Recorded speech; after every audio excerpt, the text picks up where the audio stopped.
I could have everybody's attention, I'd like to call to order the meeting of the Pool Site Committee on Monday, December 1st at 7:04 p.m. and ask Gail to please call the roll. Mr. Altenberg? Here. Mr. Ashelman? Here.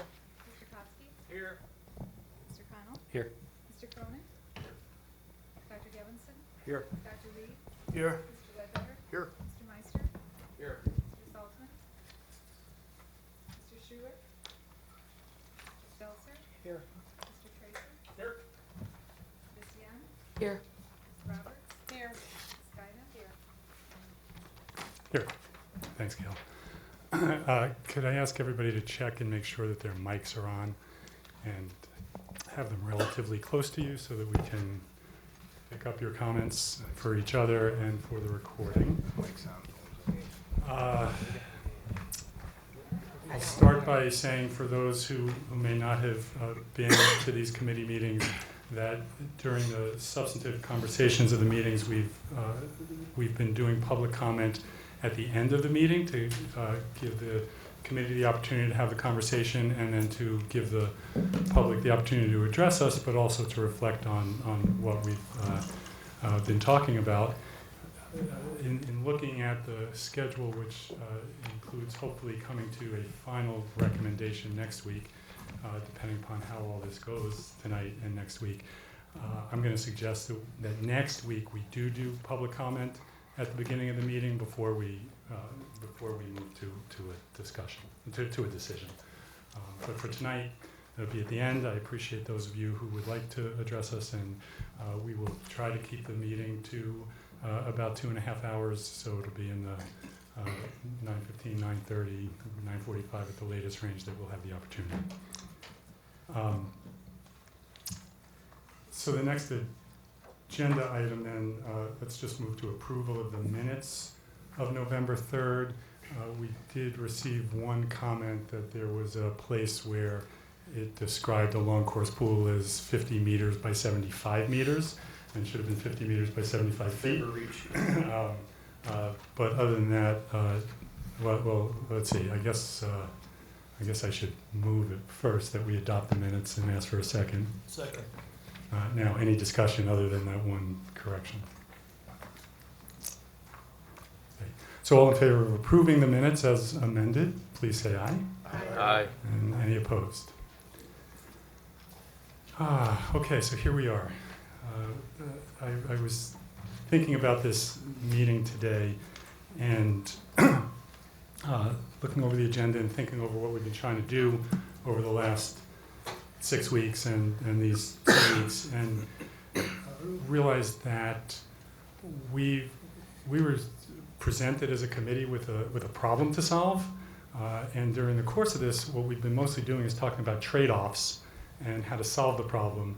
And just in terms of how I'm feeling about it and how others are, I just recognize that we haven't had as much discussion as the board has and as others have had over the why of what we're doing, over building the pool, because we came with an assumption that we were trying to figure out where to build a pool and what to build, as opposed to why to build it. And just sort of wanted to point that out and remind us that this is a facility that is trying to solve a very long-standing problem of decaying pools, and trying not to be too value judgment in my description of it, but really the decision was we do need to replace the pools in some fashion, and that hopefully we're going to provide a facility that will be a great facility for a long time to serve tens of thousands of students. So I just like to put that in a little perspective. Also, I think we have a little paradox that as a district, we've been working on this issue for probably 20 years, but actively the prior board and our board together for 2.5 or 3 years. And at the same time, we feel like we're going very fast to make a decision. So it's been a long process, but at the same time, this committee is trying to do this in 5 meetings over 7 weeks or whatever it is. It sort of plays into my last comment before we move into the actual agenda, which is that the documents that we put together for tonight we worked very hard on, and I want to really thank Rob and Patrick from Leggett and Todd and Steve Asoye for helping pull all this together. We did our best to provide the information that we all need in a comprehensible way and in as balanced a way as possible. Over the course of the weekend, discussions with a couple committee members and my own review, we've identified a couple of things that actually need a little clarification or explanation, and as we go through, we'll do that. In other words, the documents, believe it or not, are not perfect, but they're pretty good.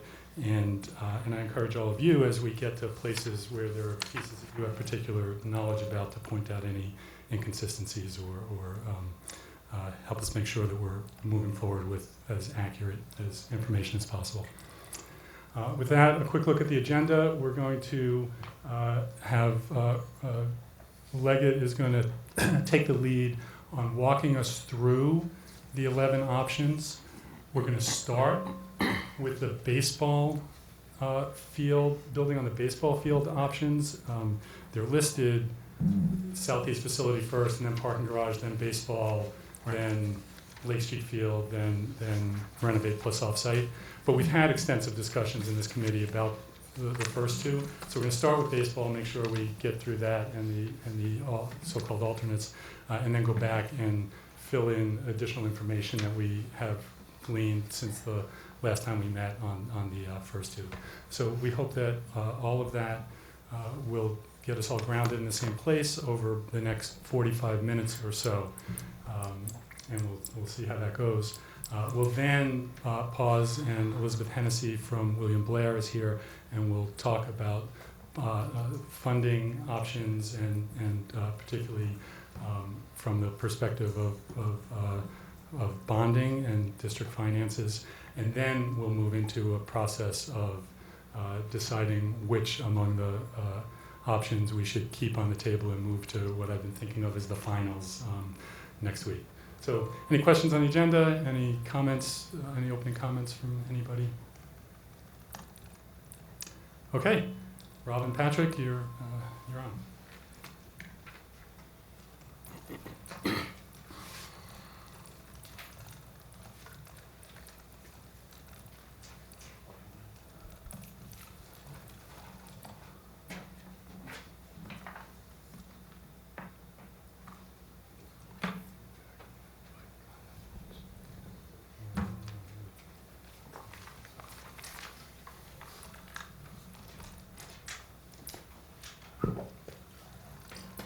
So good evening. As Rob works to plug in there, I wanted to thank everybody for their hard work over the past couple of weeks to make sure that we're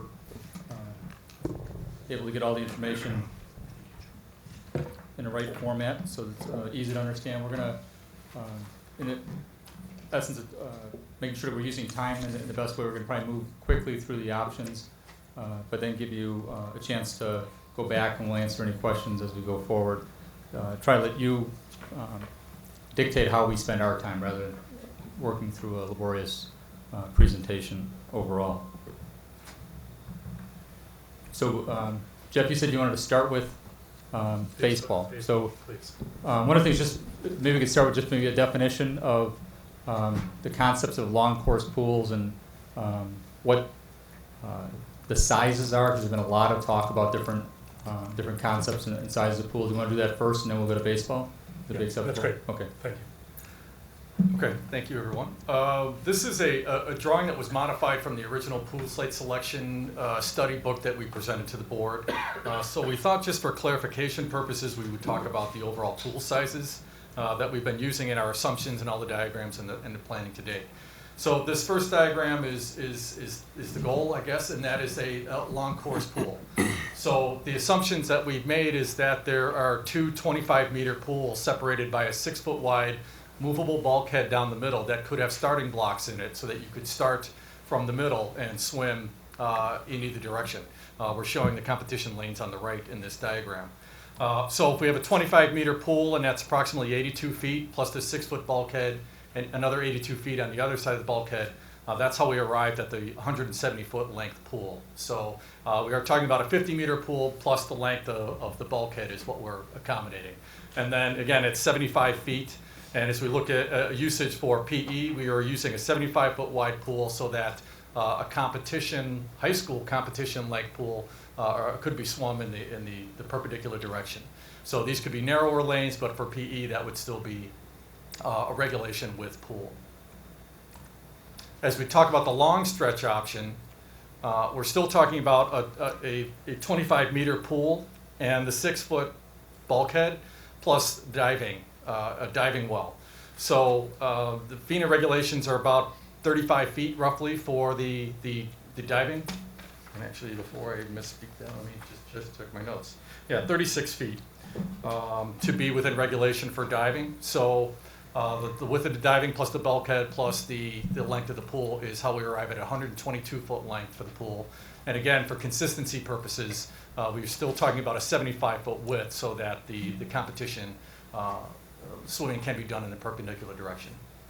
So we just wanted to present that quickly just to help everyone understand the dimensions that we're working with and how those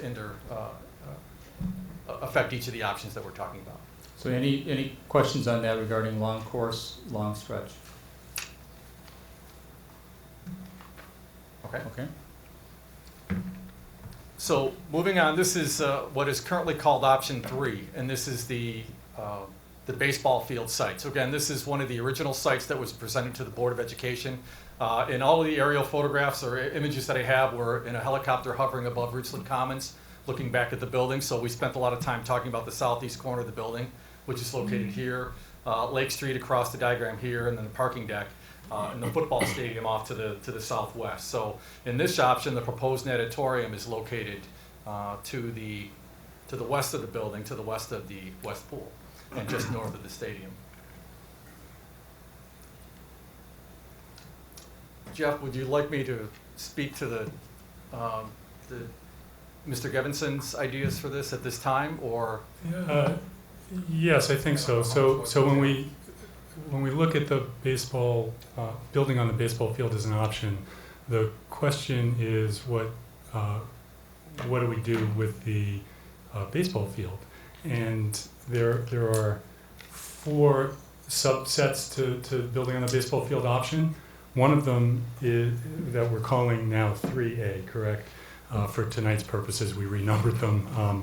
One of them would be to move the baseball field off-site, and we've had some beginning conversations with the Park District about that. The second is... So 3A is off-site? 3A is moving baseball off campus. Actually trying to use off campus as opposed to off site to distinguish from the site of the building. I'm not sure we've done that consistently in the papers either. But yes, so 3A would be moving baseball off site. 3B, I should have this in front of me, would be the idea of moving softball off site. And 3C would be the idea of moving tennis off site. Each of those have pros and cons. We could go through them now if anybody wants to, or we could talk about them when we actually address each individual one in the voting later. Do I have a sense of, do people want to hear a little bit more about what we've learned about the possibilities of moving those off-site now first? Why don't we go right into what we've learned? Go right in, yeah. So Steve, do you want to talk a little bit about your conversations with the Park District first, and then we'll get to your question, and then we'll do 3D, which is the only thing that keeps everything on site. So the only thing that we've done is to have preliminary conversations with the Park District, and that Steve Vasoye, our superintendent, did most of those, and also to acknowledge that there are beginning conversations, and we also need to have conversations with other affected parties, other users of the off-site fields before we can be really comfortable. Those are a next step, but the first step is there even the possibility, and what's the capacity? And that's the conversation Steve has had. So when I had a chance to talk to the Park District, I'll start with the baseball field. They would be able to, and this is all preliminary, as was said, the only place that would be able to house a varsity field would be at Lindbergh Park. And this is where they already did $1.3 million in new ball fields, tennis courts, and the playground. Over there, they talked about how the ball field has a clamshell backstop. However, it's rather large and should be able to accommodate our needs. Our freshmen and sophomore also go out there and they use the field, and they said they would have to do some work in regards to the fence that's required for the varsity baseball games and how they would be able to play freshmen and sophomores and how we would have to schedule that. Just so you know, Todd and John were also at the meeting, so John was able to help ask some questions in regards to the understanding of the sharing of that space and how he may be able to schedule things. In regards to the tennis courts, we did talk to them about that. Currently, we use 8 courts here and 2 at Scoville. On occasion, we use a few of the other sites when we have a larger type of event that's going on. The Park District has several places where there are tennis courts. They also do have some agreements with some other groups that we would have to make a determination of how that would work out. And our tennis courts, the largest they have at any one site is 6, then it goes to 4, and then 3 of them with 3 and 1 with 2. So our teams will be split up quite a bit in order to move them to all the different venues in regards to the tennis courts. Quickly then to the softball fields. There were questions about the softball fields.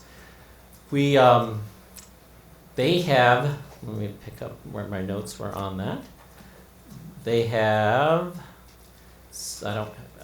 quick look at the numbers. They do have quite a few fields. They're mixed use fields that our softball can be played on. So it's not the same type of dimension, or it's not as large as the varsity baseball, so there's more flexibility. However, they were built to be mixed use, and so they are also some of the most used fields, and there are agreements with a variety of organizations because they work with the youngest ages all the way up into high school, and maybe beyond. I'm not sure about that, but so it's the most used property that they have in terms of the 3 that we talked about. Thanks. So I'll add just one other comment about softball is that we actually would be displacing 2 softball fields, not just one, and that our softball fields are also used by feeder groups. So that we have a lot more use that we would also be trying to move out onto their fields. Correct. I believe all of our softball is played on site. Correct, John? That's correct, yes. So that everything would be moved. So I'd actually wonder if there are questions, so Chris. With respect to tennis, were there discussions? I think there's a tennis club on Harlem in River Forest on the Forest Preserve land. Was that opened up or examined in any way? No. That's a good question. Chris, you wanted to comment, I'm Yeah, sure, on this okay. piece of the conversation. A couple things. The first night that Ron Johnson presented Lindbergh as maybe a possible option, he gave the handouts. I didn't say anything at that time because, if we have to move, baseball has to move, we have to move. But I think then what has happened now is you've assumed that everything that was said that night was true, and it's 100% not true. There is not enough space at Lindbergh right now for 2 lower level teams. There's never an opportunity where both my freshman and sophomore baseball teams get to have an actual baseball practice. One has a field, and they can do all types of, anything they need for baseball. The other team has to play modified baseball. They can never hit because you can only hit from the one field because you're going to be hitting houses. So they have to modify everything that they do. In that presentation that Ron gave, he also said that, while our teams did use Ridgeland on days where it was rainy and too wet, what he failed to present was that we're only allowed to use it till 4:30. By the time the kids get dressed and out of school, that's an hour worth of baseball practice, and that's just not acceptable, meaning that's not how you build a quality program, by having kids practice 1 hour a day. So while it's a good facility across the street, and they've been awesome to allow us to use a great facility, it's really limited in how long we can be there before the youth teams get there. And trust me, I'm not complaining, because on a day where it's raining or there's still snow, at least it affords us an opportunity to go over there. Couple other things, they did put in a new facility, and they put in a wonderful facility over at Lindbergh. However, it's a youth baseball, lower level baseball facility, meaning that the mound that they build has to be able to accommodate Pony League, who pitches from 54 feet, and freshman baseball pitches at 60. The only way to accommodate it basically is they put in kind of a flat mound where they can put 2 rubbers, and it's unacceptable for varsity baseball. We've never played on a field where we would have that situation. The overhanging backstop would be my biggest concern. An overhanging backstop, I've never ever in a varsity baseball game played on a field with an overhanging backstop. These kids are much bigger and stronger than a 14-year-old kid or a kid playing pony. And a ball that hits up into that backstop comes straight back down, sometimes on the umpire, sometimes on the catcher. That's the reason we never play on fields with those. It literally changes. And the reason they have that is to prevent a lot of balls from hitting all the houses around there. But it changes the game of baseball. I mean, a ball hit straight up in the air should not be going into a cage above you. I mean, and we just don't have that. What it also doesn't have is 2 bullpens, which in our conference, we can't get away with just having 1. If you have 1 for the home team, you have to supply a bullpen for the visiting team. They have no hitting tunnel. And a hitting tunnel, a practice area. It allows us. Batting cage, Jeff. Yeah, right. And I think the biggest thing that my concern about it is when going to a shared facility with the Park District right there, it takes away one of the biggest things of what I consider of our baseball program. Our kids are fully invested in caring for their facility. And John, you can attest to this. The last 2 major field changes we've made to our field were paid for by donations that kids secured from former alumni. Last 2 times we replaced the whole infield. The hitting tunnel is 100% was paid for over $12,000 by former baseball players in the program, a way of giving back. When you move it to a facility that we don't have any ownership in, then what allows the bricks, all the bricks that were paid by the board, by the Booster Club. When you go to a facility that is not a facility for Oak Park, and exclusively for Oak Park, meaning that then other people use it, what is there then for our kids to buy into this whole thing about giving back to the program, But that's the least of my concerns. My biggest concern is that my freshman and sophomore team, now we're going to put 3 teams there when 2 teams can't practice there. And I just wanted to be clear. I didn't want to shoot down Ron Johnson's proposal, because he obviously put time into it. But that was assuming that we can practice across the street. And yes, we can, but we can only practice by the time we get out there for 55 minutes. And I just don't think that is sufficient. And I don't think that the goal ever was, when we were going to put in a pool, displacing us is one thing, that's fine. But we should be, at the very minimum, be able to continue on to have the same type of baseball program. You know what I mean, that concern? Okay, thanks. Thank you. Chris? Chris, when we were walking in, you mentioned that there might be some other alternative locations in the 2 communities or nearby that might be available. And this was just something that I looked, because after last week or 2 weeks ago, I just kind of knew that those numbers were really big. And I just figured the community, I'm being serious. I don't have to deal with it on a day-to-day basis as a board member. Those are huge numbers. And I thought, well, what could be maybe the best option as opposed to spending those numbers? And there are some places, and I'm sure there's a lot more than I just found out, but there's some places that not only could house, or that the tennis courts could be built in a nice tennis facility. I looked around, because like I said, I wouldn't mind, if I got to be displaced for baseball, then I don't have to share a facility with youth football and get the grass torn up. I mean, there's benefits to it, trust me. But there really was only one facility that I saw that could be maybe purchased, and that was the old Altenheim facility. And I know that Fenwick for years had been in discussions about purchasing it. Took a drive over there, and I thought, God, it's just a nice place, because it's nothing but weeds right now, and it sits behind the CTA, and there's no houses around it. It's like, this is a great place to build a baseball field, because who's going to complain that you're taking an area that's full of weeds and turning it into something nice? But then there was also some facilities that could have housed tennis, and I'm not saying tennis has to be displaced, but the area for displacing tennis compared to baseball, I don't even know, it's got to be 3 times greater to build a baseball field. But there are some places. Foley Rice is for sale, Dominic's is for sale, Heinz Lumber is for sale. And I just was wondering if we looked into those as possible places to put a facility. I just hear all the complaints from coaches about when you're It's not a complaint against the park district, it's the complaint against sharing facilities that community's trying to use, and it's just, there's not many places to play tennis, there's not many places to go jogging in town, and it's just hard, the town is landlocked, and so those were just some things off the top of my head, and that I'd seen, that are up for sale. That's just, we don't have to go Thank you. into that. No, it's very helpful. So the main goal of this part of the evening is to understand the options and the pros and cons and the concerns, and I very much appreciate you raising all of that. The question we'll kind of deal with later is what should we keep on the table for next week, and what additional information can we try to gather in that week to help us make a decision. So sort of given that parameters of just understanding, are there any other comments either in response to Chris or in general about these three baseball options? Yeah, just a couple more on the baseball facilities, and that is, as Dr. Soy mentioned, we did meet with the Park District. Something for all, and this kind of does relate to what Chris Ledbetter was just saying as well, and that is that no matter what we do with any of these particular options, understand that, for instance, if it was to work out by some strange reason that the varsity baseball team could go to Lindbergh, and I fully understand the issues that Chris is detailing, it creates a secondary problem, and that is if varsity baseball is at Lindbergh, the freshman and sophomore teams can't play at Lindbergh, okay? And that's where they play, and that's where the freshman teams play now.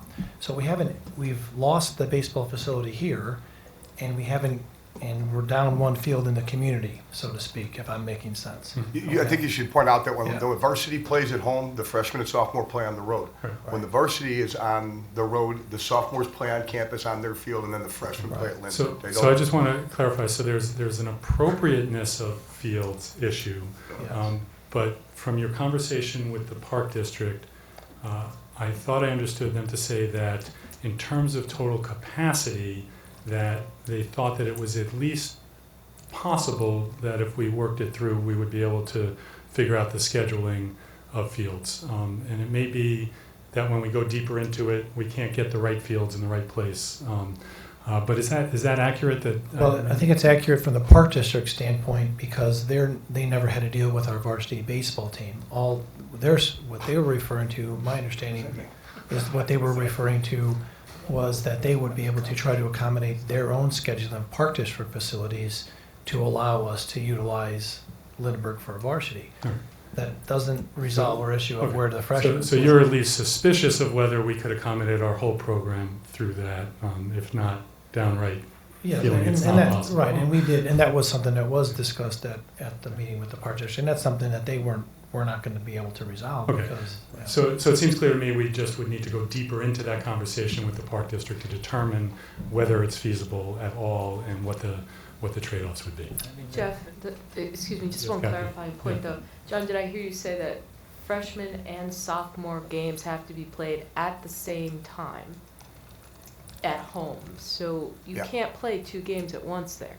So this won't work if, when varsity's away, freshmen and sophomores have to play at the same time. Is that correct? Right, the easiest way for me, hopefully to understand this is that in the overall community, we have a baseball field here on campus and one at Lindbergh that the high school uses. If we lose the baseball field here, we've lost the baseball field. There isn't another one that miraculously got built. We're moving us to Lindbergh for varsity, and we have no place to put the freshmen to play games.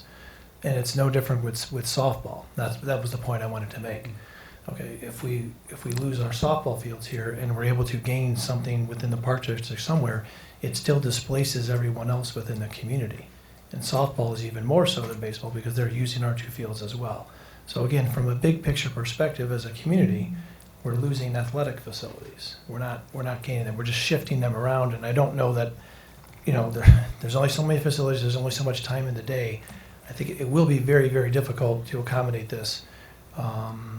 Aside from the fact of what Chris Ledbetter articulated, which is it may not be an appropriate field for varsity as Okay. well, which is. But I also Okay. think it's pointed out that logistically you could not alter the days, like, like you couldn't say like Monday, okay, then we could just switch it to Monday, the freshmen would play, and then Tuesday, the sophomores. It would probably work in an indoor facility where you don't have to worry about weather.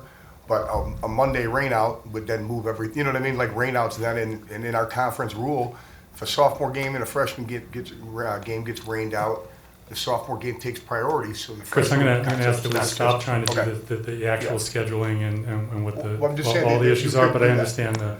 understand the concern.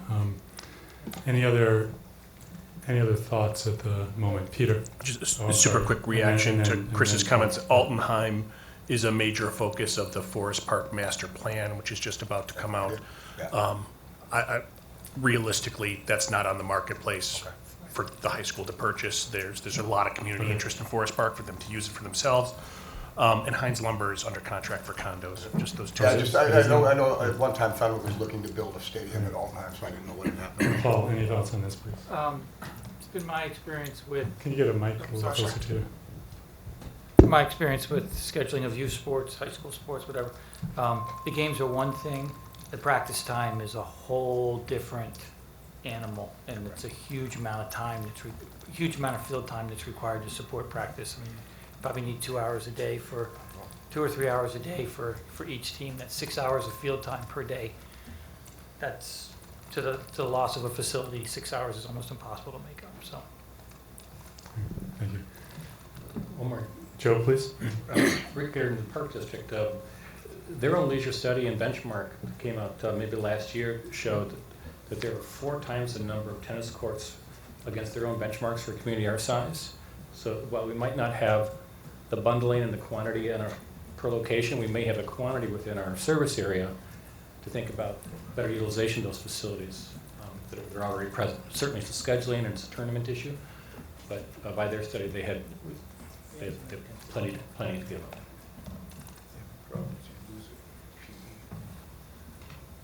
You want to say that into a mic so people can hear you, Steve? I mean, the problem with putting tennis off-site is there would be no tennis PE any longer. Correct. That's right. That's the trade-off there. So, okay. Again, our goal is understanding these options at the moment to help us decide whether to spend more time researching it over the next week to bring back. Any additional thoughts on any of these three, softball, tennis, or baseball moving off-site? Okay. All right. So the other baseball option that has been discussed is the idea of moving baseball into the stadium, overlapping with the stadium in some fashion. And we had very preliminary discussions about that. But Rob, why don't you just walk through what you have in the drawings you have, and then we'll open that up for discussion also. The diagram that's currently up on the screens represents the fields as they're currently laid out. So the football stadium is off to the left, the varsity baseball stadium in the middle, the 2 softball fields, and the tennis courts off to the right. Oops. Thought I had the drawing ready to go.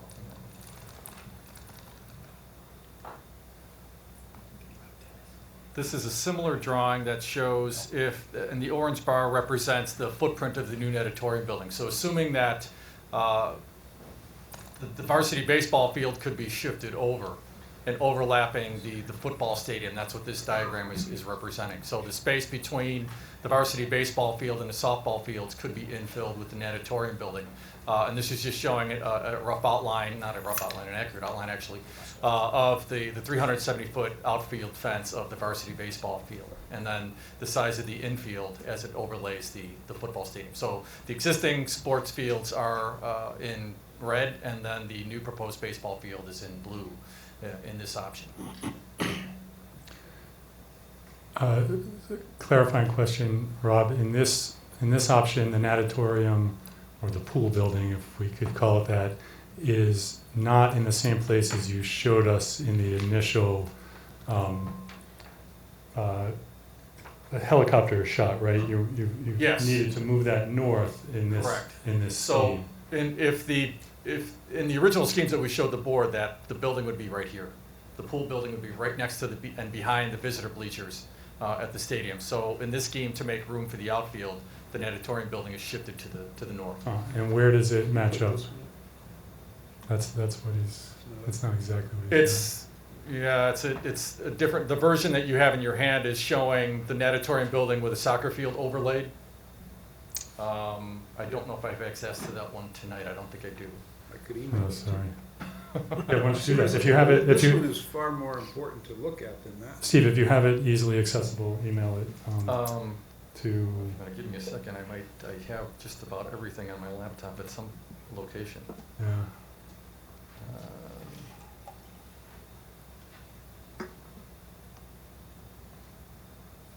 Sorry, we're just going to take a minute here to get this right because this is an option that Steve Gevinson has been thinking about a lot, and we want to make sure that it gets presented appropriately. Sorry, we didn't get the. I'm not sure. Is there a date on that one? On the one you have in your hand? Is there a date in the lower corner or lower right corner? Might help me track it down faster.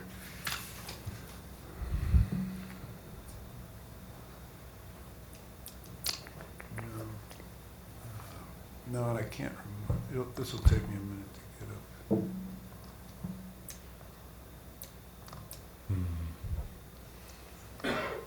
Is there a setup to what we're looking for while they're looking for it? Yeah, that's what I'm trying to think about what we can talk about while, What are they looking for? while this is happening. Is it Uh, a variation of It's what a, we saw? it, I guess I can. Can I I'll borrow tell for you. a second? Yeah. Let's soccer field over the outfield, so the football diamonds.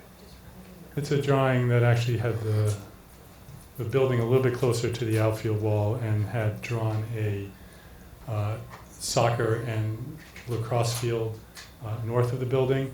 And the reason that's important is because if we play baseball in the stadium, then in the spring sports that currently use the stadium would be displaced. And so the question was, could soccer and lacrosse, is that girls soccer and lacrosse, is that right? Could they play on a field that's north of the building? We also know that from an earlier conversation that Chris Ledbetter will have some thoughts, and John some thoughts on the issues with putting it in the stadium as well, and we'll get to those. But I don't want to preempt that. I want to present it first if we can. Yeah, I can forward it to you if you give me your email. I'm sorry?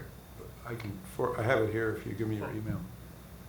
Well, in essence, this is a drawing that our office created.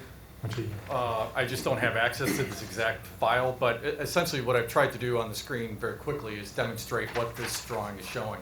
Where the red box in the middle is pushed as far south as possible up to the outfield fence of the varsity baseball field.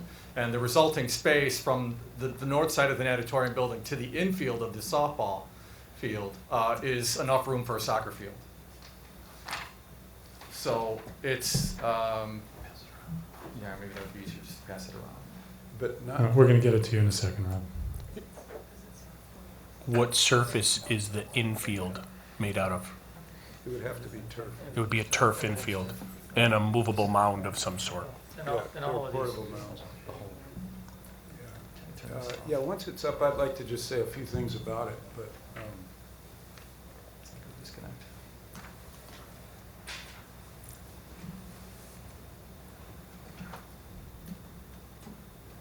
It's on its way to you, Rob.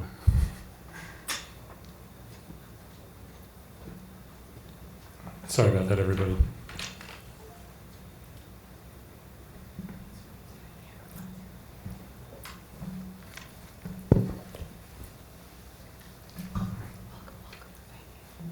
My son took a presentation class in college, and one of the assignments was to prepare a presentation. Well, thanks for bringing Adam over to the table too. Was to prepare a presentation, and then you arrived at class that day, and you had to pick out of the hat what went wrong in the technology or otherwise, so that you had to figure out how to do the presentation without the PowerPoint that you came up to. So the lights went out, or the projector wouldn't work, or whatever. So we're trying to scramble here and accommodate. Recreate that class. Yeah, well, I didn't really intend to do that, but I'm just filling here. Can you talk a little bit about it, Steve? As Rob, I mean, I emailed it to you, Rob, so you should. Haven't received it yet. and Really? just a little background that I did want to mention, which is that, and I think I may have said this before, that the baseball stadium did begin, the stadium itself, when it was built, was a baseball and football stadium. And if you look at the entrance on Lake Street, you see, as John pointed out to me, embossed figures of both a baseball player and a football player over the entrance. So it was that originally. I think it must have been in the 1950s that it was that the baseball field was moved to its current location. But in the 1950s, or whenever it was moved, that was before Title IX, and it was before some sports that are now varsity or high school sports, competition sports. So our needs are much greater than they were. So from that perspective, it makes some sense to move the field back into the stadium. I mean, I'm a baseball fan, and I do think that turf is not the best surface. It's natural grass is much better for baseball. So that would be a loss. But I did look into the history of the pitching mound, the raised pitching mound, and in fact, it's been standard since about 1900 at different heights, but it's been there for a long time, including the time that the baseball field was in the stadium. There are portable pitching mounds. In fact, Paul pointed out that there are minor league teams that use multi-purpose fields and use portable pitching mounts. They exist. That you can find them online easily, and you can assemble them in minutes and disassemble them just as quickly. So that possibility exists. Another disadvantage of putting yeah, that's okay. And so I'll point out a couple of things. But another disadvantage of putting the field in the stadium is that you have around the bases at least, if not the whole infield, has to be dirt or soil, which is, if that stays during football season, of course, and we've seen those fields that are multi-purpose fields which do have some dirt on them, but that's not ideal by any means. But in any case, you need at least a sliding area around at the bases. That's not turf. Steve, most of the fields nowadays that are being built, anything in the last 5 years, there's no dirt on them. And we play on turf fields every year. There's no dirt anymore. There's no dirt. There's no dirt. No, there was a time, but it's just too hard to, I guess, it creates seams when you're trying to mesh the dirt because the levels of the dirt go up and down depending on how much water's in the soil. Whatever. Most of the fields that we see it looks like, when you see a picture, it's just, it's brown turf. It makes it, yeah, it really is. It's brown turf. So most of them are not, they don't have dirt on them. Even dirt pitching mounts are kind of being left out. Okay. So, Well, then, I guess just to be clear, less of a disadvantage like that. But what I wanted to point out on this diagram, though, is that by moving the field into the stadium, you actually capture at least one more, and I actually think two more, in a sense, regulation fields. The one north of where it says Site 2, it overlaps with the outfields of softball fields, but it's a regulation field where there is not one now.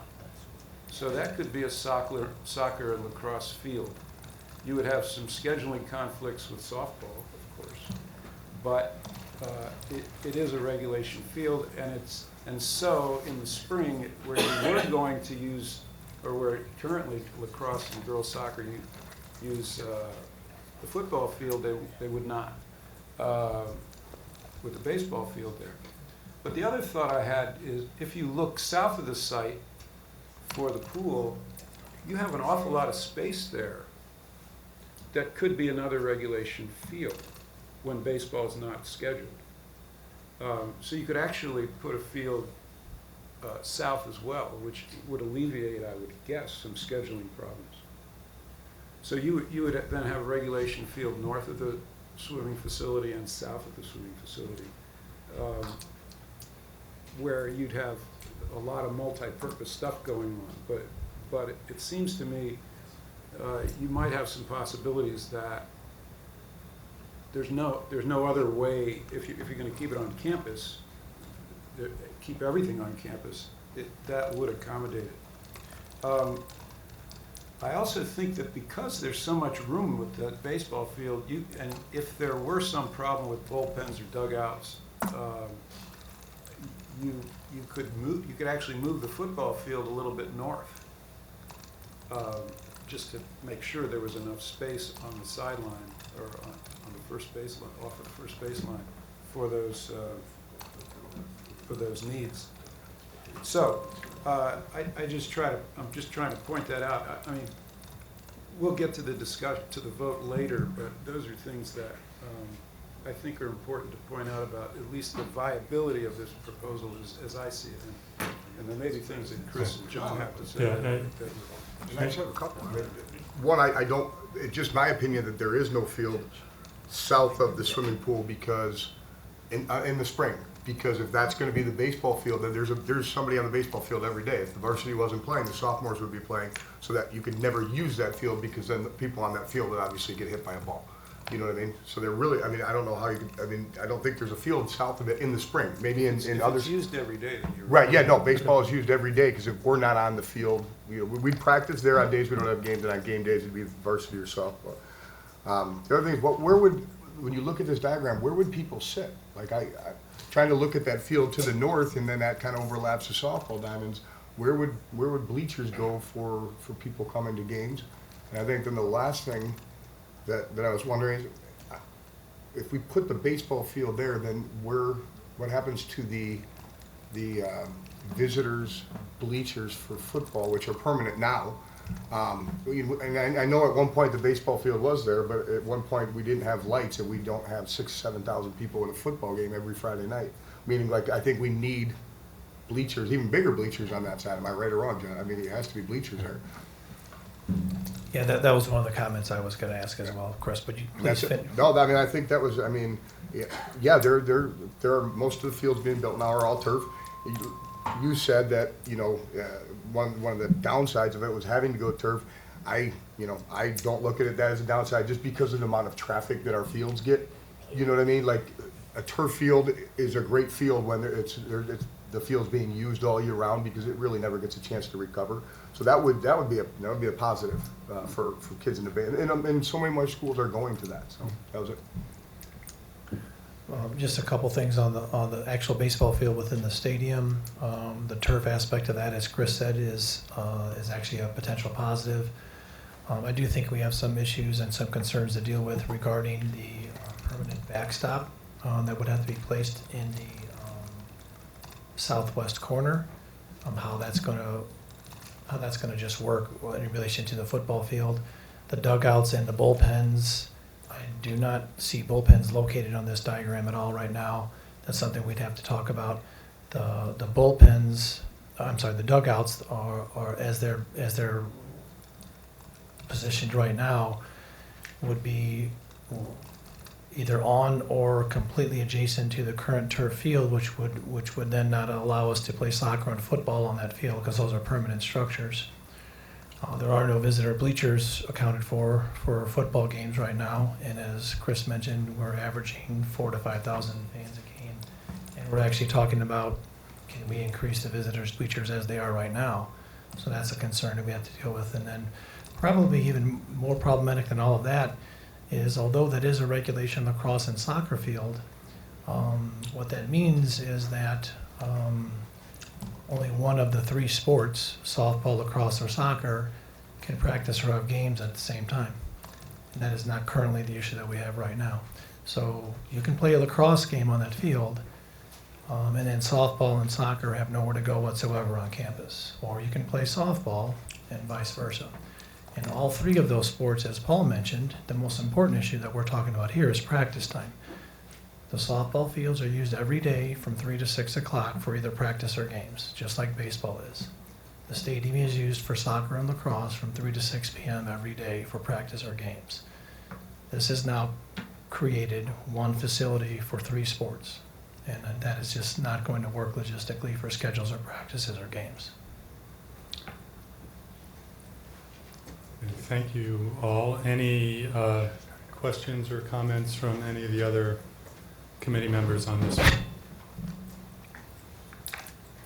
Okay, we took our time on baseball, and but it was really important because the building on the baseball field has been floating around as a as an important option, and as I said earlier, we've had a lot of discussion about the southeast facility and the parking garage, and we needed that conversation.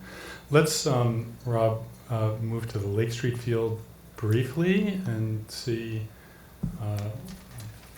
just to give the, right, that's next, right, is Lake Street field? It is now.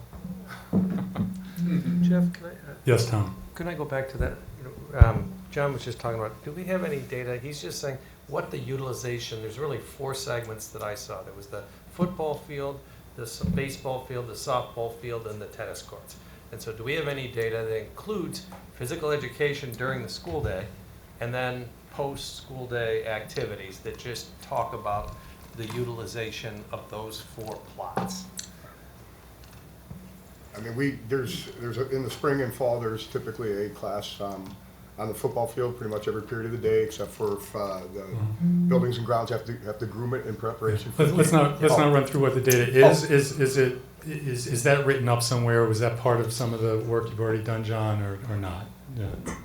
No, I don't have an exact utilization. So we don't have it exactly at hand. It's one of the questions that if we decide to keep this on the table, that we will ask to see. Very simply, baseball is pretty much a facility that's not used for PE during the day. That's right. That we Yeah, that's in a understand. simple Yeah. way. Tennis Yeah. is used, Yeah. softball fields are used, and football field is used In the for big PE. picture, Yeah. right, All right, okay. thank you. That helps. Okay.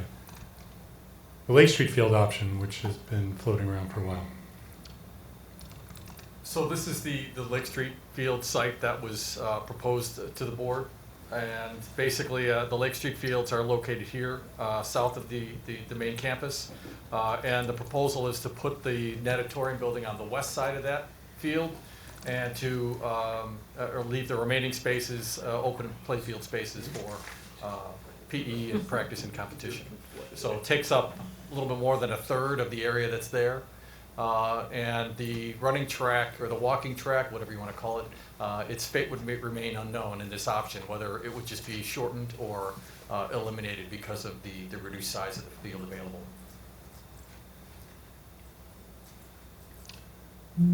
What can you do on the rest of that field? John, you want to help me with that? What?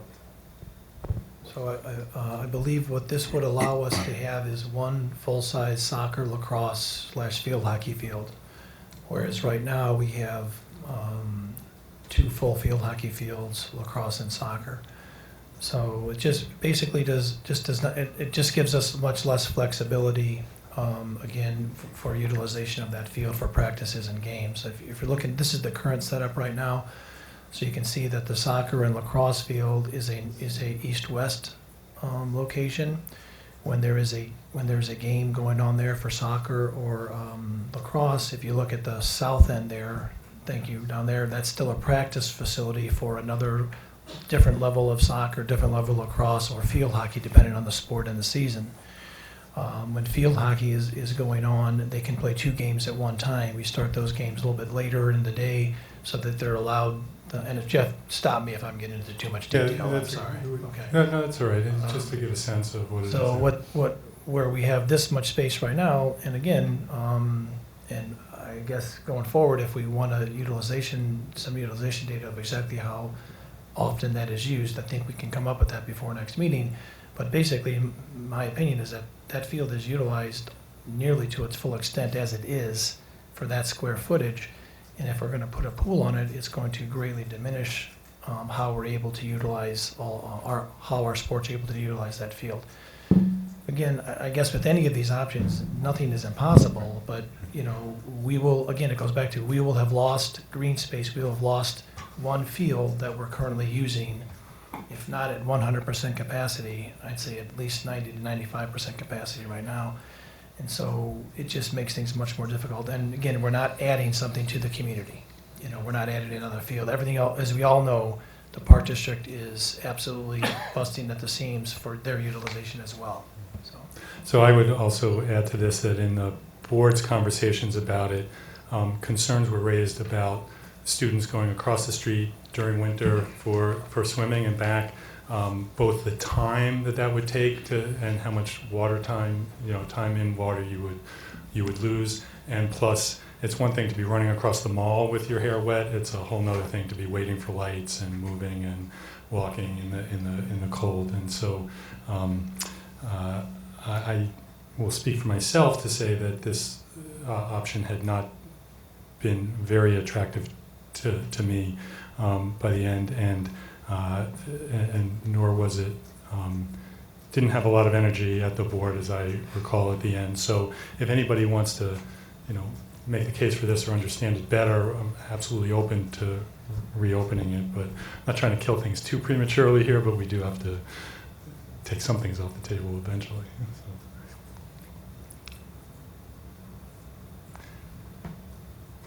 The other thing besides the lost fields is the other thing that got discussed with the Lake Street field was the possibility of working with the village to try to have the block of Scoville closed, to try to add some space that has some positive and negatives, a lot of impact on traffic and on the neighbors south of the tracks, and it doesn't get us in east-west field, regulation field by doing that, so it wasn't entirely clear what that would add. It would add a little square footage, but not a tremendous amount of usable benefit. Kathy? Jeff, implied then, from what I'm hearing you say about kids crossing the street, the natatorium building then is always going to have PE in it in all of these scenarios? Is that Yes. true? Yes. But that would, we haven't yet talked about completely off. Except for the next one, that's right. The next one that we're about to talk about, which is the renovate plus offsite, so. But that could be very much what this one is too, right? Oh, well, certainly, right. You could think about it as that. If this were a competition pool and we were renovating, if you want to call this one of the options for off-campus, that's fine, but, yeah. So can I move to the renovate plus offsite? Now that one, Rob, yes, Mary. Before we move, would it be possible just to go back a step to baseball for just one Sure. thought? And, we talked about tennis courts moving, tennis off-site, and that would, we lose PE, that PE component. And I hate to even say this, but for purposes of PE, if we put the natatorium where the tennis courts are and put tennis on the rooftop for purposes of PE and then did use the Park District facilities for competition, would that be something that this committee would consider? I've thought about that a little bit, so let me make a couple of comments on that. One is that building the pool building on the tennis court sites means pulling a lot of traffic into the neighborhood, and so one of the reasons that the board took that off the table fairly early was that we thought that having the building further south on the property was better for more Lake Street access, and not having pick up and drop off be up on Erie. Full disclosure, it's right across the street from my house, so I have a little bit of a vested interest in that. So that was one issue. Also, distance actually from the school is kind of far. Tennis courts on the roof, you're right, for competition, that's been pretty much seen as a very bad idea. When we were thinking about putting a competition up, that was going to be a $5 million option to put courts on the roof, and they're fairly high on top of the building.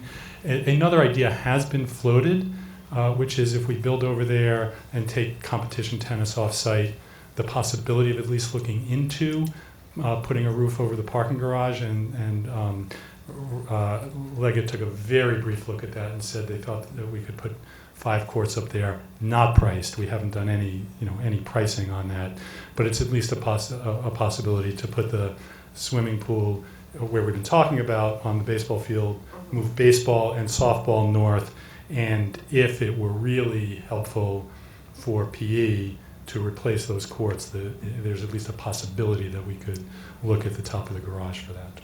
So that's the conversation that's been had to date about that, Mary. Thank you. Okay, I'll comment briefly on the idea of renovating the current pools plus doing something off-site. That was an idea that I actually floated as the board began to get a little bit unclear about what direction to take, thinking that if we can't, if we are landlocked and can't find a site and can't move these around, that might be a way. All of these we're talking about taking something off-site, except for the baseball into the stadium. We're either taking parking off-site, or baseball, or tennis, or softball, something off-site. So if we took competition swimming off-site and renovated the pools, the issues there are to renovate the pools, we would actually need to lose water from what we currently have, because we'd have to bring them up to code, which means putting in bigger pool decks, and we'd lose one lane in each pool. So at this, we'd be using the on-site for instructional swim, but we would actually end up with less than we currently have. My pool advocates are all nodding. I like that. Thank you. The second thing is that we would have to identify a partner. So certainly trying to work with the Park District on that makes sense. But we'd have to identify a partner, identify a site, acquire a site. The site might very well take remediation to clear it. It's a very long process to do this plan. I will say that I personally think that we can find another option. I think that the length of time it would take to make this work is my biggest concern about it. But I'm happy to. That's about all the thinking that's gone into it, by the way. I mean, we've poked around. We drove past Foley Rice Cadillac and said, "Boy, that'd be a nice place to get a building and knock it down and put up a swimming pool." But other than that, we really haven't done any legwork on it. So, any other comments or questions on that option? The money's a little off. Yeah, actually, that's good. I wanted to go back and talk about money. Rob, why did you put up the I didn't hear what he said. the money? We're going to talk about the cost to these things.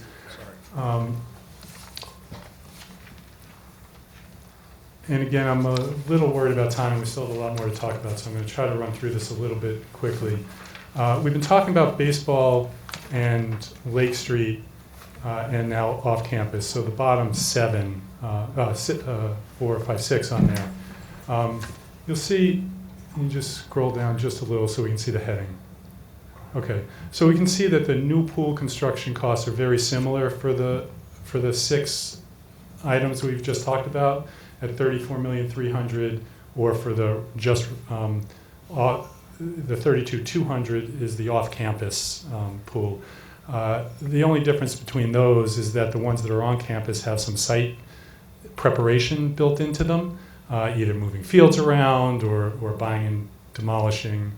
Oh no, not the parking garage, that's not on here. Moving fields around in the baseball ones, or on the Lake Street one. And so we just took that out on the off-campus one, but we're just making a base assumption of cost of building the building that's been drawn as a conceptual building so far. We then, the other column, the next column is the optional connection to the school building. Again, these are all estimates, and we actually ended up rounding them to stop making them look like they were precise when they were estimates. The third and fourth columns are the cost of repurposing the existing pools. There's been a little confusion. It turns out we had an estimate at one point for renovating the 2 existing pools that was higher than repurposing, but I think that what Rob explained to me earlier is that all of those, because of the level of drawings we have right now, which is basically nothing on all of this, all of it is a square footage estimate of what it would cost. And so that earlier estimate that we had, that renovating was closer to 18 or 19 million as opposed to the 16.7, wasn't consistent with the methodology we're using now. So for this level, which is a broad level, and as I said in a cover memo to the committee, once we narrow this down, we're going to go a little bit deeper into the costs to help everybody understand them better. But for comparison's sake, those numbers are as close as we can get at this point. Does anybody want to say anything about the cost estimates on the baseball and Lake Street and offsite at the moment? Or is that good enough? We'll have more to say about the obviously higher ones on Southeast End. Adam, please. My question is not so much about the cost estimates as to about what you were talking about with your logistic concerns about the off-campus competition. Yes. Okay, so back to that. Yeah, the cost estimates are obviously probably the most important, or certainly one of the most important pieces of information here. But I also think it would be helpful, particularly with respect to this off-site competition pool idea, to have sort of a comparison of the anticipated timelines. So if we have a concern that about the length of time it might take to find a partner, find a site, etc. If we could stack that up against concerns with respect to the amount of time that it would take for some of these other options, that'd be helpful information. I think that's a good question that we'll try to do. I think we should try to do for next week with the ones that stand on the table as best we can, because you're right. I mean, the parking garage, for instance, there's questions about acquiring the parking garage, about any process to change any parking regulations that have their own time frame, and so. Right, and obviously, length of time equals extent of inconvenience for a lot of folks. So that's helpful information to be able to Okay. Okay. Thank you. Anything else, Kathy? Just going forward, as we begin to make our decisions and roll this out to the community, I strongly recommend that we change column 3's heading, because those numbers, new pool construction costs, they are not new pools. Some of them are pools, some of them are not pools, some of them are pools with a whole bunch of other things in there. Thank you. Yep. We did struggle with that as we were trying to do this. Flat construction costs might be better. Facility. Yeah. Let's not. We'll change it. We'll do something. Facility construction cost. Okay, just got one. Okay. Paul, please. One number question. Taking out the construction and demolition of the pool, of the parking garage, it looks like the pool building itself is almost $1 million less expensive on the garage site. Is that a utilities upcharge, or is that a? If you take out the demo and the construction cost, which is $3.5 million from the cost, it's a little bit more. It's a little less expensive than the 34.3 for the other greenfield sites. Are those? Yes, the demolition was estimated at around 700,000, I believe. Those are off the table. This is just the physical cost of constructing the building, assuming that once demo is done and you got it, and the site's purchased, you got an open site, just like you would anywhere else. Right, it should get us looks down like close to that 32.2, it's like shouldn't $600,000 it? or $700,000 difference at least. Is that just a location? There should be no reason. It should come in at close to that 32,200,000, and if it's off, we have to go back and look at what the assumptions were. I was looking at the 34. No, the 34.3 for other ones. Just to be clear, so you're comparing the 34,300 that's in the, I guess that has one of the that has long course the, pools? That has It has 2 the million of field. site prep costs in it. Right, that's what I was just gonna say. The differential should be the site improvement cost for the on-site. If we go off-site, then there's no improvement to the ball fields. Okay. So that's So the the turf 30 field and The everything. 32.2 plus the 3.5 plus the demo gets you to the 36.3. Right. And I got the 36.3. It's the field site and off-site stuff. Right. Anything else? Ralph, please. Could we get just a little bit more insight on the 1C costing out at about 87.2? Yeah, we're gonna go to item all the ones next. So exactly where we're going next. I thought we were there. No. I guess we are, as long as we're done. Are there any other questions on? Just want to back up to a comment on option 5 one more time? Okay, please. I'm much more cynical. I think that's not an option. Without a known site, without known site costs, zoning issues, remediation issues, other traffic studies, unless we have something to really compare it to, it's not nearly as viable as anything else. I think it's a non-choice. Okay, thank you. I lean towards that view, actually, and although it was originally my idea, I am not going to make a motion later to keep that on the table. If somebody else wants to, you're welcome to. Okay, Rob, any comments on moving back to the southeast area of the building, both the southeast area and the parking garage? We've done a little bit more work, and the numbers have changed, Ralph, you're right, dramatically. So, Rob, why don't you give us a little walkthrough of what happened, and then we'll open that up for conversation. Okay, thank you. This is option 1A, and if you recall, this is the option where we were completely demolishing the southeast corner of the building and starting over. So we were talking about building the pool with the deck at sidewalk level, plus the balcony PE spaces, plus the third floor gymnasium spaces, and that's the shape of the building that we talked about in terms of trying to keep the facade along Scoville comparable to the adjacent building. So, excuse me, let me flip to the right drawing here. So I'm not going to go into the description of every floor level, but just to refresh everyone's memory, in option 1A, it is a long course pool located in the southeast corner, and then the support spaces are wrapping around the pool, and that does include an area of new construction. So the size of the addition is to accommodate the pool, the 49,000 square feet of programmed area that is required to support the pool and the pool itself, plus displacing or replacing all of the spaces that are displaced by building the pool at this location. So we got into a little more detail in terms of how the floor plan would work.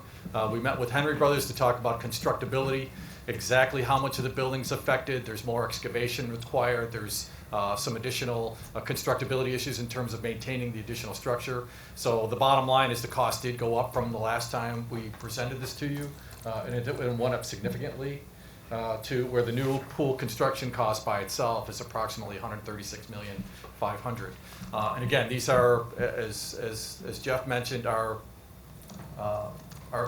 big numbers with a lot of assumptions made. So the square foot cost is high that we're carrying because of a lot of unknowns in terms of what exactly we're dealing with. So,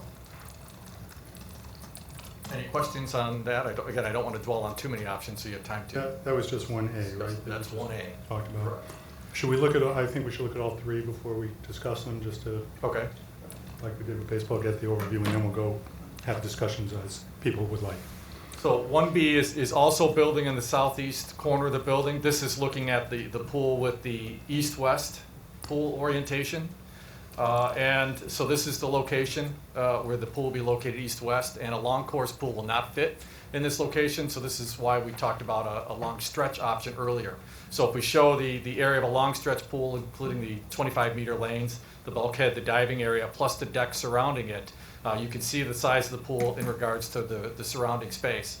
And again, when we look at the amount of space required to support the pool and its programs, and displacing all of the, or replacing, I'm sorry, all the spaces displaced by the construction on the first floor, we are looking at 3 floors of renovation in this corner of the building. So we may only be physically tearing down the area where the pool is and rebuilding that 3 stories, but the surrounding areas in yellow on all 4 plans would be complete gut and remodels of all the systems that are and the rooms that are in place. We also are requiring an area of new construction to help replace some of the PE spaces that are lost. There's an additional cost with this option because we had a conversation about the alley before. What we learned about the alley is that the incoming electrical service is there. There's boiler rooms, incoming gas service, and sewer service to this end of the building that services this end of the building, and it all comes in right here. So there was a significant cost added to relocate all of those utilities on a temporary basis before construction could begin, so that the south end of the building could maintain function while the construction is taking place. So that's one of the additional costs that was factored in when we considered this option. And then finally, when we look at option 1C, it's similar renovation in the southeast corner, except that the pool is rotated north-south. Again, if the idea was to not impact the One East gym and fit the pool, we were not able to fit a long course pool in this footprint. So again, we showed for equity standpoint a long stretch pool. Again, you see the two areas, the diving well and the lane, the pool deck. One comment I'd like to make about the pool deck is we've had a lot of discussion about that, and our recommendation is that the pool deck be at least 10 feet on 3 sides of the pool and 20 feet on the sides where the diving boards are located. IDPH regulations require a minimum of 4 feet, but in our experience and in witnessing pool events, at least a 10-foot deck is recommended because the amount of activity that is required. People moving, judges that are moving up and down the sides of the pool, and just all the competitors that are around the pool area. So to be consistent with all of the options that we've presented to date, we are showing the 20 feet on the diving end and then 10 feet around the perimeter. How many swimming lanes are we talking about there? Well, we can fit up to 9 competition lanes. So we're maintaining a 75-foot wide pool. So in all the options presented to date, it's 75 feet wide so that we can swim perpendicular to the length of the pool. And all of our diagrams are showing 8 competition lanes, but in theory, the 75-foot width could accommodate 9. The proposal that was made proposed 16 25-yard lanes in that same footprint. 16. And it can be done with all of the deck widths satisfied. What happened to that? Go back to our pool diagrams. So this is the diagram I showed earlier showing a PE pool in the long stretch format. So the 75-foot width by the 122 feet long. We're showing 14 lanes that would fit, and part of the problem is the 6-foot bulkhead would be stored on one end of the pool or the other. We're showing it in the middle of the pool just for clarity, but we're coming up with 14 lanes. But in 122 feet, you've got 7 times 16, which is 112, plus an additional 2 on each side. That's 116, plus a 6-foot bulkhead, and that still comes out to 122 feet. Can someone help me with the lane width? Because my recollection is 7.5 feet is required for Illinois high school swimming, No, it's but I'm not not. 7.5 feet. It's 7 is most common. 7. 7 is most common. 7 is most common. Saturday. 7 16-foot lanes would come to 112 feet, and you need an additional 2 on each side. 2 for what? Is that your deck space? What's the 2 for on each side? I'm talking about the pool now. I'm not talking about the decks. I'm talking about the pool itself. And there's room for the pool that we're talking about, and at least the minimum required space for the decks. And it can all fit in that footprint. Can you go back to the footprint, because your drawings and Ralph's assumptions seem to land us in very different places. Well, the diagram I'm showing is showing lanes horizontally in the competition. Like, so this would be potentially a 25-yard or a 25-meter configuration. I think what Dr. Lee is saying is if the lanes were rotated and were going vertically in this diagram, we could fit 16 lanes at 25 yards. Yes. But it's 25 yards across either way, whether it's 14 or 16, right? So whether we draw the lanes at 7 or 7.5, it doesn't change the outline of the tank that you've drawn up there. Correct. Do you agree with that, Ralph? This diagram is accurate. Correct. Except that what is up there now is how many lanes? 9 lanes for competition. Well, And 9 lanes 14 is inadequate for our needs. And 14 lanes for PE, is that correct? 9 lanes going from left to right Ralph. So 14 going 25 from yard bottom to lanes. top on the drawing. The 9 lanes, Ralph, are the same 9 lanes that are listed in a long course pool as well. Okay, so the 9 lanes is the 75 feet in width, all right? I'm proposing 16 lanes. I understand, and And it can fit there. right, and I think everyone is agreeing with you now. If we did it only, I think the assumptions by the architects were that they were more than 7-foot wide lanes, and if we reduce those to 7-foot wide lanes, we can get 16 lanes in there. So I think everyone's is agreeing with you there. I think the key thing is that 7.5 foot is used in all the options. We haven't gotten to the level of designing the pool with staff and going through the pools we've done in the past. Typically, 7.5 foot is recommended and preferred, but that's something that we need to work through at the next level of detail. The key thing here is that each of the options carries the same standard as far as deck space, lane width, and certainly if we tighten up the lane in one, that'll give us new additional lanes in all of the options. Why would they carry the same standard, a standard which is not required, when the circumstances are very different? Same reason for the decks. As we talked about, the recommended deck width is 10 feet. The minimum required is 4 feet, but it's very unsafe to run a competition meet with a 4-foot deck. So that's I want to make sure we're talking about what's relevant here, and what's relevant is not where we draw the lane lines, right? What's relevant is whether the pool of the dimensions that you care about fit in the space. This pool that we're looking at is 75 feet from the bottom to the top of the blue area. Is that correct? That's correct. And am I correct that overlaps the load-bearing wall of the middle building? Yes. And Ralph, your drawing last week showed it fitting within that wall. So this is part of the confusion. And can you please explain, can anybody explain why that differential? Was Ralph's pool less than 25 yards wide? Yes, the lanes were, there was 8 lanes in that option, but the... 8 lanes in the long way, you're saying? Correct. 8 lanes, and then there was... plus another 8. Correct. So there was 25 yards, a bulkhead 25 yards, so there was 16 total lanes. We'll call it in the north-south direction. And the... But were they 25 yards? They were 25 yards, my recollection, and but what...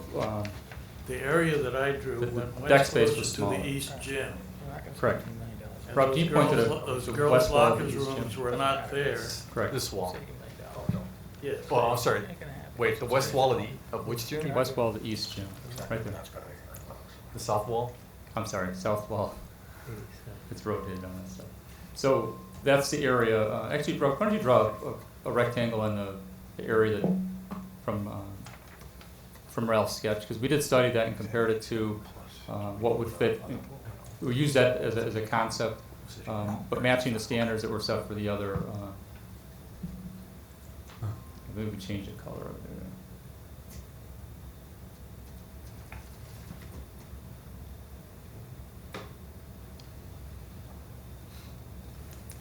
there. Okay. So the red area is now what you had drawn last time. Is that accurate, Ralph?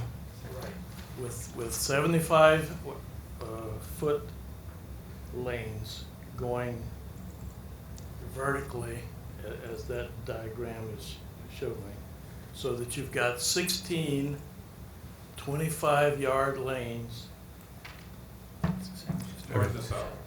And The Pat- lanes are running east and west. The pool axis is north and south. Right. So Patrick and Rob, can you comment on this plan and whether it works or not, and why not, or why not? But there was another aspect of the plan that I put that I didn't see there. How many stories of construction are there in the one south gym? That would, we as you mentioned at the last meeting, that we would infill the One South gym with a second floor to help replace the locker rooms that were moved by the pool in this location. Okay, so that is a two-story construction there. It's only Yes. renovated space there. Correct. So the key differential, that's why I brought up the deck space. The key differential is the deck space and then the accessory space. The accessory space is the areas in the dark yellow and the lighter yellow, which is a support space for the pool. I think if the board said we're okay with a 4-foot wide deck on those areas or a reduced deck on those areas, for all practical purposes, you potentially could come up with an alternative pool to fit there. At this point, based on my review of the cost estimates, it wouldn't have a significant impact on the cost comparison between the east-west and the north-south. Because these are looking at a cost per square foot for the entire area that's shaded. And it really comes down to the functionality of the different options. So whether it's long stretch or what Ralph's really accomplishing is practically a long course length pool, but the other options are, to do that we'd have to reduce deck space, and that's where we had a differential. But there is room for the deck space by using more of that to the west of the red lines. You can have 8-foot decks on either side and still fit in there. Yes, You know, trust me, got a lot it's of really pros and cons about it's this really a option. layout. Okay. It's a layout issue. This has to be drawn. If you want to design can my be done. bathroom, stuff like that. Okay, yes, I'd like to move on. So we've looked at east, west, north, south, and the whole side, right? Let's put the costs up for a moment and just talk about what you've determined. Jeff? Ask a question about the third story. On the diagram, you had a third story on there, which was not a part of what was being proposed. On ISO. What? But that diagram is related to 1A, correct, Rob? Not the, This diagram said 1C, and the three-dimensional, yeah, right there. You see how that part goes above the third story of the front building? The intent is for there not to be a third floor on top of the pool in this location. That is 3 stories. Well, this graphic is drawn a little bit higher, but that's not the intent. When we figured the square footage and the size and the supporting diagrams that I have here, we're not showing, there is some roof area affected. There are some mechanical spaces on the current third floor that are affected that would need to be addressed, but we are not touching the third floor gyms that are currently there and not planning in this option to build a third floor above the pool. one of the things that we're cognizant of is the viewing from the mezzanine areas. In other words, where people are watching the swimming event, make sure they have adequate viewing area, and then adequate space above that area. So again, each of the options we're showing roughly 45-foot clear, 46-foot clear building. Again, we're trying to make each of the options provide the same opportunities. All right, let's move on to the cost projections on this, please. Jeff, question. Who's that? Tom. Yeah, well, comment is that in looking at this, if you take out the off-campus, which we've talked about, it has issues, and the cost estimates on the repurpose really are not really repurposing. Those are costs to address the water. That's to put the pools back in service. On only on option 5. Right. On all other options, it's. So on all other options, am I correct that you can, wherever you see those dollars in those 2 columns, that would be regained square footage of building Yes. for other uses beyond what we have today? Yes, that's correct. And Rob, do you have the total square footage of that? I asked you to check on that, I believe. So in the West Gym, it's 1 story. The 11.6, what we call repurposing the East Gym, would be the East Pool, excuse me, would be putting a 2nd story within the pool and a 2nd story over the weight room. And that's why it's so much more. And the total square footage would be 10,350 square feet at the East Pool. And that's, again, that's repurposing the pool deck as a floor level and then adding a 2nd floor above it. And then the West Pool, just the pool deck is 4,355 square feet. And we The talked first one before was that 10,350. if we use strictly 100 square feet per student, 40 students in a PE class, that's 4,000 square feet, about a minimum for a PE station. So that tells us that the pool could be repurposed adequately as a PE station. And that retains the storage underneath, right? Yes. Right, and just to comment on that, is this happening? It's like sometimes happening. Part of the conversation has also been that this recapturing the space, which is now close to 15,000 square feet, isn't necessarily all for PE. It also gives us the opportunity to make decisions about what the priorities are for both PE and athletics and the main facility, and potentially move some functions from the main facility into the repurposed space. So that's an important piece to keep in mind as we deliberate that going forward. Well, I think the distinguishing factor of 1A is that is reaching much far beyond athletic needs. I mean, the way I try and stitch together this area from the Henry Brothers report, that all the scheme option 3s affect about 6,600 square feet. And option 1, the ones affect somewhere between 105 and 145,000 square feet. So it's addressing a much bigger scope. Right, and affecting absolutely. much more area. But all space that's currently used for PE and at best we're placing Maybe square 1A footage. is space that can be repurposed from other, For what? for possible academic purposes as well. I don't know. Those, But we only designed it to replace its current use, as opposed to if you're building outside of that building, we've then got space that doesn't have a current use at that point. Right? I think that was the point I was trying to make. I think I know what you're. It's new space. Essentially, if we build a new building outside the footprint, when we recapture that space, we don't have to replace it, lost usage. It's open for expansion, whether of PE, athletics, or main facility functions. Yes. Because I don't think we're adding square footage in the 1A, 1B, or 1C scenario.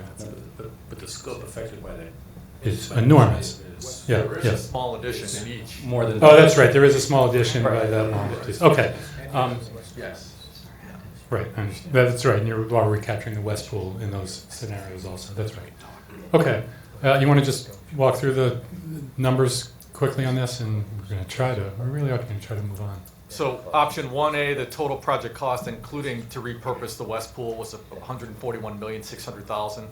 Option 1B, to put in the east-west stretch pool, again with the West Pool renovations, was $80,100,000. And then putting in the north-south oriented stretch pool in the southeast corner was $87,200,000.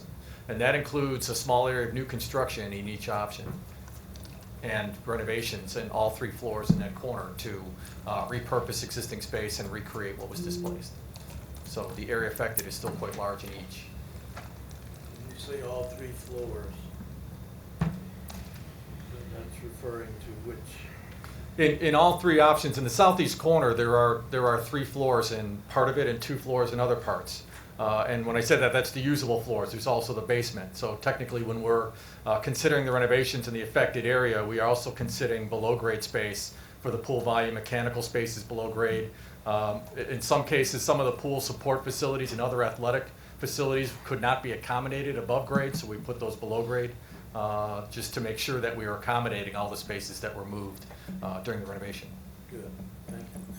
I just want to make a comment. I noticed some people taking pictures of the screens and trying to write down some of this information. This is all posted on our website, If you go to the website and go to Board of Education and go to Agendas, and then click on the pool meeting agenda for December 1st, these are all linked to the agenda.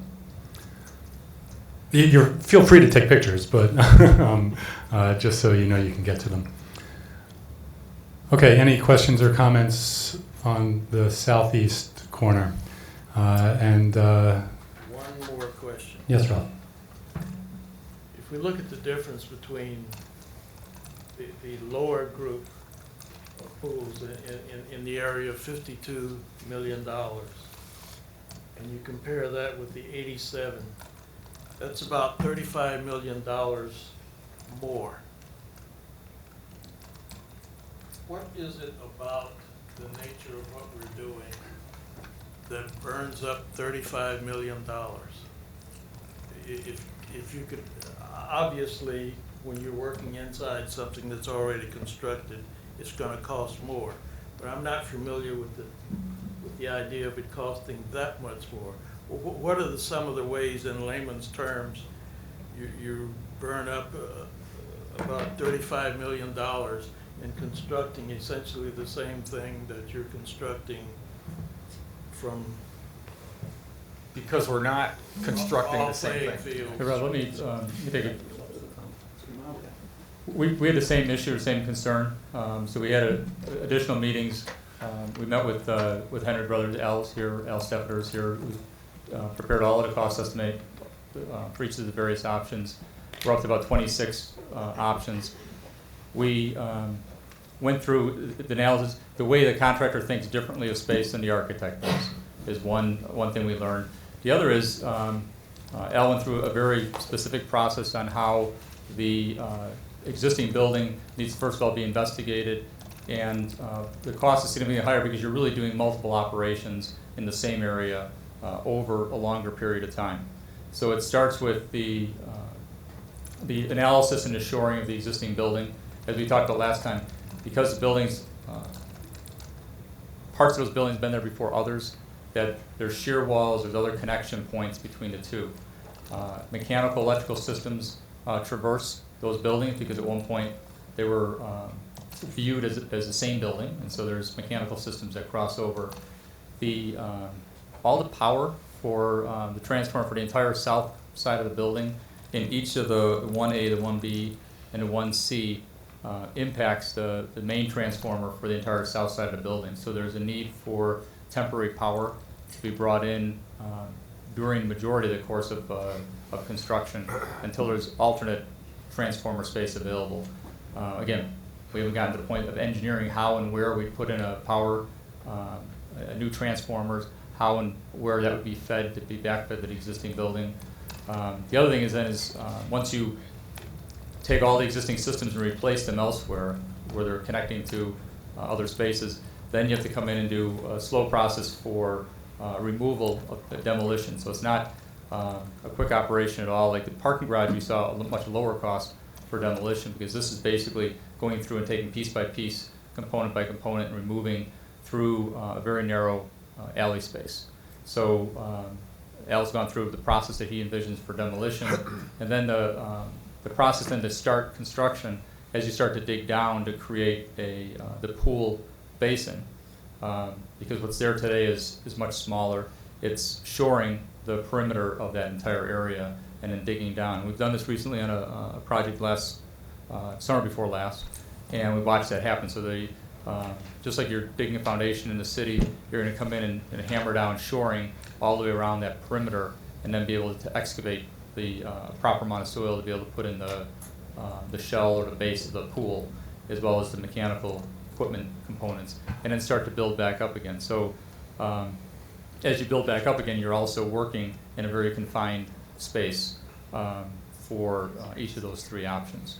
And then as we move up to each of the other levels, you're now connecting and then replacing the systems that you put in as temporary back in to be able to refeed those individual areas. So and if we had more time, Al would be able to go through in a lot of detail That's to great. lay it out.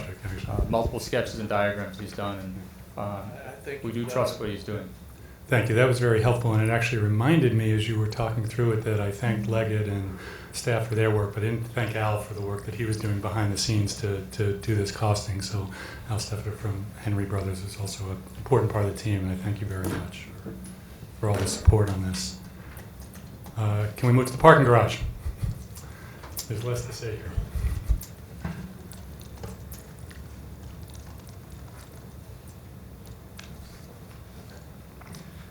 Option 2 is located, putting the natatorium building where the current parking deck is. So we have options 2A and 2B that were considered. Option 2A is simply to tear down the parking deck and build a natatorium in its place and not replace any of the parking that's currently there. And then option 2B, and the diagram's the same. But option 2B would be to build a one-story parking deck on grade at the sidewalk level, and then build a natatorium building above it.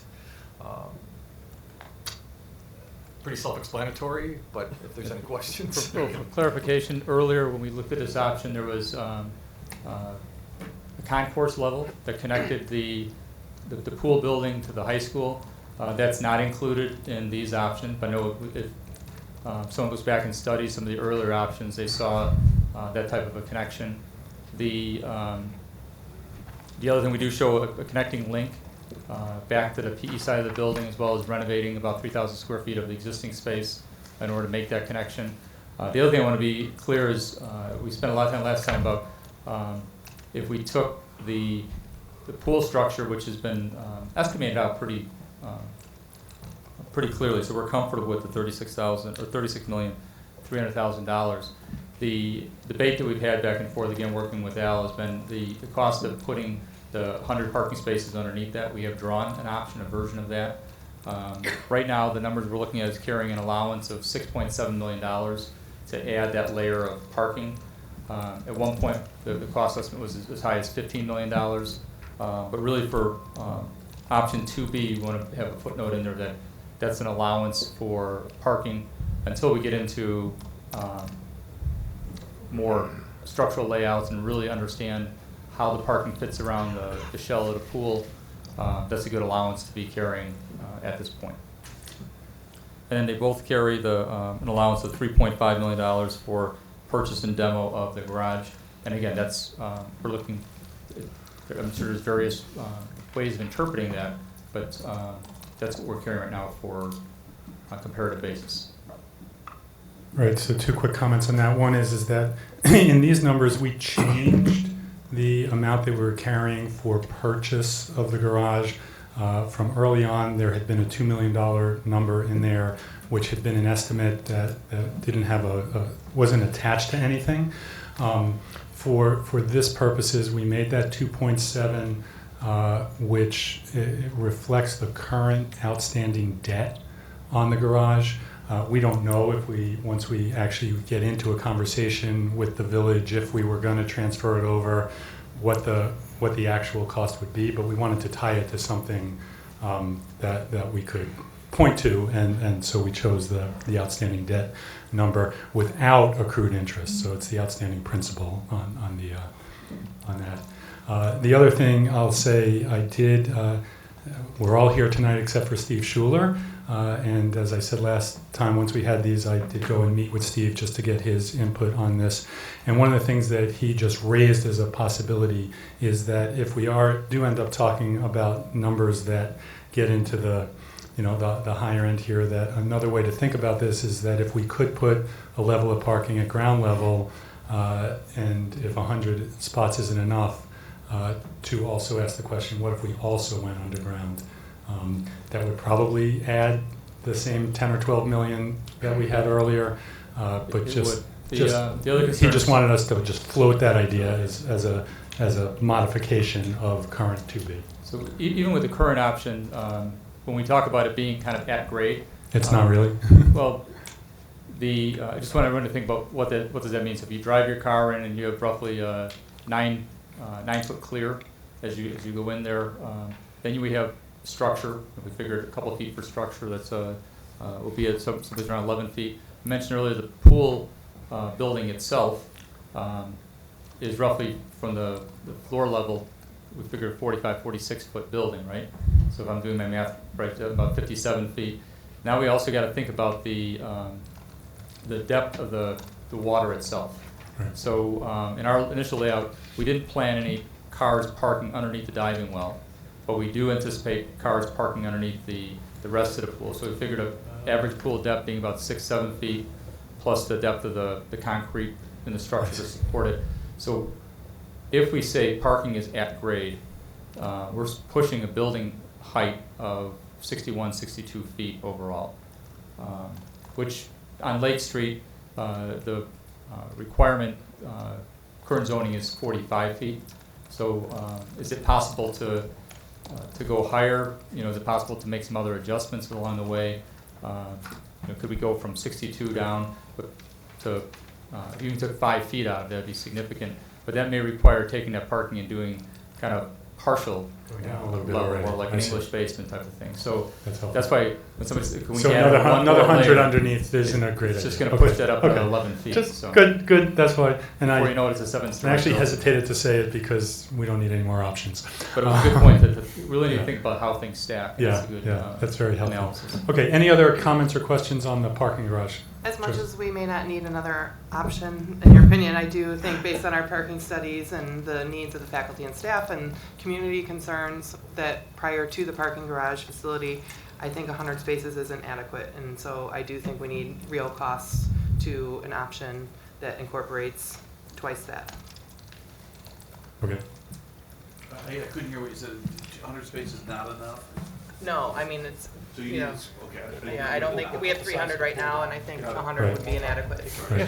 That's what it comes down to. All right, thank you for that, and that's. Jeff, Yes, just to Tom. kind of, I just want to connect the dots because Paul, last time you said that covered parking costs around $20,000 a Yeah, space, and just because of the location here, Right. this equates to about 67, and that's half of what it was in the prior estimate. So it's $67,000 a space. You got a little more weight probably, I guess. Right, I mean, it's under a Yeah, pool. it's because of the Floor, weight, it's because of because we're doing a pool here, yeah. So I got one question, one topic. Please. We got really good costs on the long stretch pool, or the long course pool. All the options are long. What's the building cost for the stretch pool? Do we have a building cost for just the stretch pool? Like if we took the stretch pool and put it out on the baseball field, or we put the stretch pool on top of the, do we have that? I know, Paul, I can tell you, maybe you guys have numbers. In the early part of this conversation, we had numbers for those, and they were about 10% less. And so if it was 35, we were looking at 32 or something along those lines, just in rough numbers. Does that comport with other people's memories of that conversation? It's close to that because you're going from the long course pool with the bulkhead, around 153 in my head.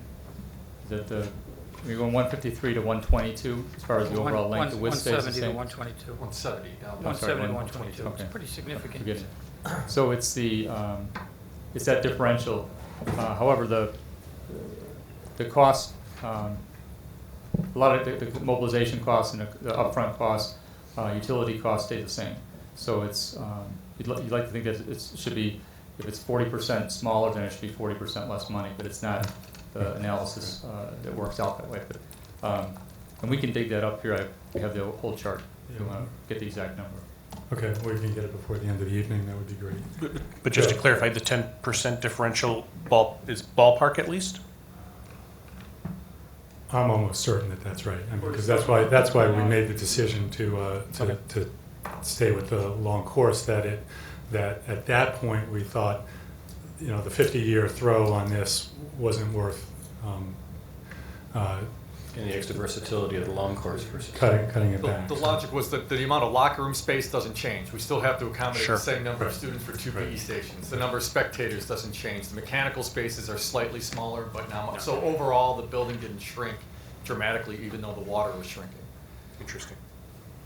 Okay, It's counterintuitive. can we wrap? Well, just a clarification, Patrick. You said that regarding the connection of the parking garage scheme to the existing building was not included in the drawing or not included in the estimate, or it's included in the section, but I'm just trying to understand that comment. The early on options, I wanted to- for the people that were here for some of the early options, we actually had taken the current alley and had developed a concourse.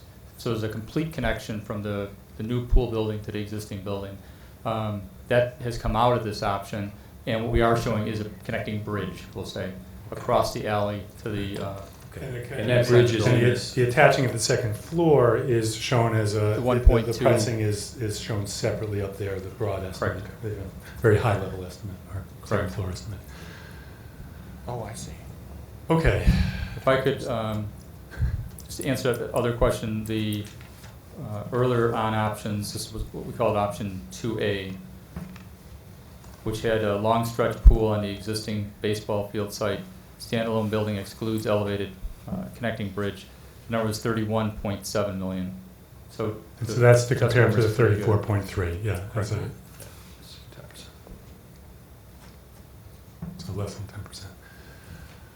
Okay, remember I said 45 minutes? Well, it was an hour and 40. What can you do? I thought that was a very good discussion. I hope it's helped everybody. Do people want to take a 5-minute break, or should we forge forward? Break? Yeah.